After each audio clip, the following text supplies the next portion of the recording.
pris 32 000 $. Oui. Il y a des biens de valeur qui ont été emportés, des télévisions, d'autres choses qui étaient là-bas. Donc, et la police du lieu, pendant plus d'1 mois, au vu et au-dessus de tout le monde, sans documents. Donc, tout ce qu'ils ont posé comme acte ne se justifie pas une flagrance dans son réquisitoire. Contre un député élu, contre un élu du peuple, sans qu'il ait de commettre un crime, et surtout que je n'étais même pas là. Moi, je suis parti de mes bureaux. Et j'avais rendez-vous ici à la maison. Avocat. On est venu, ma Jeep est restée au bureau. Et ce n'était pas la première fois que je laissais ma Jeep au bureau. Le véhicule. Donc, dans leur entendement, comme ils avaient vu ma Jeep là-bas, pour créer un faux flagrant délit. Mais malheureusement pour eux, j'étais déjà ici à la maison. J'étais parti, j'avais laissé la liste de présence et d'autres organismes qui devraient signer la charte. C'est comme ça que beaucoup de gens, je l'ai au secrétariat du parti. Et de là, je suis parti. Donc ce qui s'est passé, j'ai appris les détails de tous les événements. Ces jours-ci, j'apprends que le complot consistait tout d'abord à là, on pouvait m'abattre comme un chien, comme ils avaient décidé. C'est des gouvernements qui l'ont dit. Donc tous ces mensonges-là et les mensonges du parquet général qui ont dit flagrant délit, on a montré des préservatifs, tout ça. Et les mensonges de certains membres alors que moi j'étais en train de croupir ici dans les cachots. Ils ont dit qu'il était déjà en Italie pour se créer un alibi. Et à un certain moment, sûrement, n'y était les pressions extérieures. J'apprendrai que le mardi, là, le président français avait fait une grande déclaration qui les a peut-être perturbés, qui a fait qu'ils puissent précipitamment aussi me libérer. Parce qu'ils craignaient que si ce cas-là restait comme ça, pendant la francophonie, on allait focaliser l'attention sur ces cas-là. Je crois que c'est ça. Et puis vous savez très bien qu'aucun service de sécurité au monde, aucun gouvernement au monde, les cas d'Argentine avec les disparitados, les gens qui disparaissaient là, le gouvernement n'acceptait jamais. Parce qu'un gouvernement ne peut pas reconnaître qu'il a des cachots illégaux. Ça serait reconnaître de commettre des crimes contre l'humanité. Parce qu'un enlèvement, une séquestration, c'est un crime contre l'humanité. Parce que ce n'est pas légal. Alors, un gouvernement qui reconnaîtrait de telles choses, se serait exposé à reconnaître d'avoir commis des crimes contre l'humanité. Donc, ils ne vont jamais, je sais qu'ils vont nier, mais moi je vous dis, ce que je venais de vous relater, c'est la pire vérité. C'est la pire vérité. Les preuves sont données par eux-mêmes. Le réquisitoire du procureur donne toutes les preuves du montage et du complot politique. Le complot politique, il est là. Quand vous dites, on l'a attrapé en flagrant délit plutôt, de viol sur mineurs. Et vous-même, vous dites non, on ne l'a pas attrapé ce jour-là, mais il l'a fait avant. Et vous ne donnez pas de précision. On laisse ça dans le vide. C'est comme pour distraire l'opinion. Tout cela démontre la volonté de nuire à ma personne. Pourquoi ils en veulent à ma personne? Je ne le nie pas. Le président légitime de ce pays, c'est Etienne Tshisekedi. Parce que c'est lui qui incarne la légitimité des Congolais. C'est lui qui a été réellement élu. Le président sortant qui est là, il a opéré une usurpation par les services de sécurité, par la police, pour essayer de se maintenir au pouvoir. C'est ça la vérité. Alors comme nous défendons cette vérité-là, qui est têtue, Etienne Tshisekedi, c'est le président légitime que les Congolais ont voté lors du scrutin du 28 novembre 2011. C'est Etienne Tshisekedi qui est le véritable président de ce pays. Les Congolais le savent. Et le fait que nous le disons très haut, nous devenons gênants. Voilà pourquoi il faut nous abattre. Mais je pense que notre Parlement notre Parlement ne va pas couvrir les violations constitutionnelles commises par le procureur général. Et ces violations sont établies parce qu'il y a eu des perquisitions illégales, il y a eu des destructions des locaux de la démocratie chrétienne, il y a eu des saisies et des disparitions de plusieurs documents du parti. Il y a eu des arrestations physiques et même des tortures morales et physiques de mes collaborateurs. Ces actes-là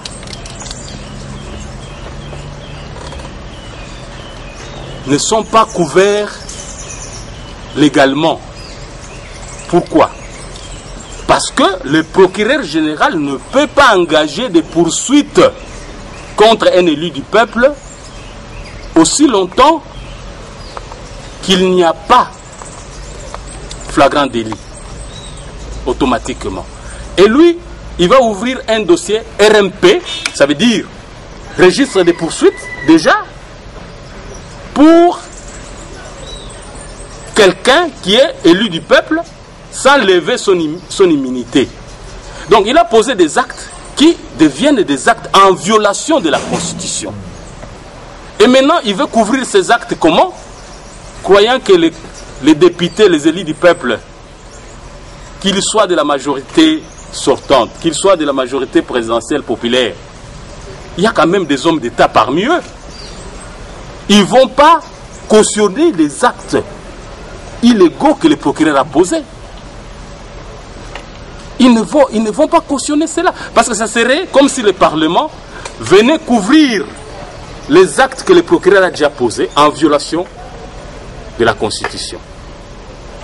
Parce que le procureur général, dès lors qu'il n'y a pas flagrance, pour aller solliciter la levée de l'immunité, va avec un registre d'information. Comme entamer des poursuites contre un élu du peuple. Et après, il s'est dit, mais comment vont-ils lever l'immunité au Parlement? De suite, il a ouvert un dossier RMP. Les juristes, s'ils sont là, ils savent qu'avec un registre RMP, ça veut dire que les poursuites sont déjà engagées. Et comment vous avez déjà posé des actes illégaux, maintenant les députés ne doivent que cautionner les actes du procureur. Les actes que le procureur a posés en toute illégalité, il cherche maintenant à les couvrir par la levée de l'immunité parlementaire pour maintenant dire, bon, voilà, nous avons notre majorité là-bas, mais il y a quand même des gens qui réfléchissent. Il y a quand même des gens qui réfléchissent. Si réellement nous sommes en train de construire un état de droit, nous devons être conscients que les droits de l'homme doivent être respectés. Comment vous allez justifier maintenant cette levée d'immunité a posteriori? In anteprima, vous posez des actes qui sont des actes qui s'avèrent illégaux. On a arrêté des gens qui ont fait la prison, torturés. On les a obligés de dire certaines choses avec des menaces, sans assistance. Et après, vous dites non, on les a arrêtés, il y avait une erreur, mais le Parlement va corriger, on va obtenir la levée de l'immunité. Vous êtes allés, vous avez cassé partout, vous avez pris les biens là-bas. Pendant plus d'un mois, ils ont gardé les lieux, personne ne pouvait entrer. Et chaque nuit, on sortait les histoires, parce qu'il y avait beaucoup d'histoires là-bas qui ont disparu. Et à la fin, vous dites, non, non, Parlement, tout ça, ça ne s'est pas passé. Maintenant, nous sollicitons seulement la levée de l'immunité. Donc, voilà la contradiction dans laquelle nous nous trouvons. Et c'est ça, tout ça, c'est les preuves qui démontrent qu'il y a eu un complot. Ça, ce sont les preuves. Ne cherchez pas les preuves ailleurs. Où sont les preuves du complot? Un faux papa, des filles ramassées par-ci par-là, on les amène les jours d'audience de M. Diomi, on les introduit, on vient avec toute une armada, la police était déjà partout là-bas, ceux qui m'ont donné les informations maintenant que j'ai reçues, ils m'ont dit même le colonel en question était là depuis 16 heures, Ils avaient verrouillé déjà tous les quartiers pour attraper l'honorable le met dans les sacs. Alors, vous comprenez vous-même dans quel état nous nous trouvons. Proverbe Shibeya. Ils l'ont tué. Et ils ont voulu pérenniser cela avec Guillaume Ndongala. Mais ne sachant pas que... Amen. J'ai fait vraiment l'effort pour essayer de relater. Nous allons continuer les combats pour la liberté et de cet imbroglio de mauvaise gouvernance. Mesdames, vous annoncez votre organe. Relâché la veille du sommet de la francophonie. Est-ce que ça a un lien? Des testos qui auraient été envoyés par moi. En tout cas, je n'ai jamais envoyé un testo à ces jeunes filles-là. C'est faux. C'est justement dans le cadre du cabal pour essayer de souiller ma personne. En tout cas, je n'ai jamais envoyé un testo à ces filles. Et avec, accompagné, je ne sais pas, du secrétaire général des Nations Unies, aurait fait une déclaration dans le sens très musclé. Et ça a gêné les gens de Kinshasa. Si c'est pour ça qu'ils m'ont libéré le mercredi, alors je remercie le président français parce qu'il a vraiment agi avec détermination et je crois qu'il mérite ces félicitations. Si ce n'est pas pour ça, je remercie toujours mon Dieu parce que lui au moins, il sait agir à tout moment et il agit toujours pour les justes. Vous savez, la justice de l'homme n'est pas la justice de Dieu.